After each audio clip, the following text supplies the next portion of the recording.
Hello అండి, welcome to my channel వసంత పదం. ఇంట్లో అందరితోని మీరే అడ్జస్ట్ అవుతున్నారా? మీకోసం ఎవరు అడ్జస్ట్ అవ్వటం లేదా? అయితే ఈ వీడియో మీకోసమే. ఉమెన్ లైఫ్ అంతా కాంప్రమైజ్ అవుతూనే ఉంటారు, పర్వాలేదు అని టాలరేట్ చేస్తూనే ఉంటారు. నా వల్ల ఏ ప్రాబ్లం రాకూడదు అని సైలెన్స్గా ఉంటారు. కానీ ఒక్క నిజం చెప్తున్నాను, మీరు ఎవరితోని అడ్జస్ట్ అవ్వాల్సిన అవసరం లేదండి. మీరు మిమ్మల్ని మీరు గౌరవించుకున్నప్పుడే, మీకు మీరు వాల్యూ ఇచ్చుకున్నప్పుడే మీకు రెస్పెక్ట్ అనేది దొరుకుతుంది.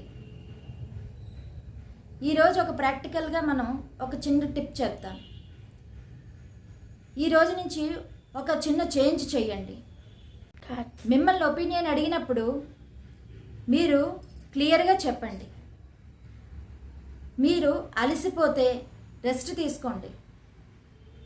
నో చెప్పవలసి వచ్చినప్పుడు హార్ష్గా కాకుండా ఇప్పుడు చెయ్యలేను అని కామ్గా చెప్పండి. స్ట్రాంగ్ ఉమెన్ అంటే లౌడ్గా షౌట్ చేయడం కాదండి, ఎదుటివారికి అర్థమయ్యేలా చెప్పగలగడం. ఇలాంటి వీడియోస్ కోసం వసంత పదం సబ్స్క్రైబ్ చేసుకోండి.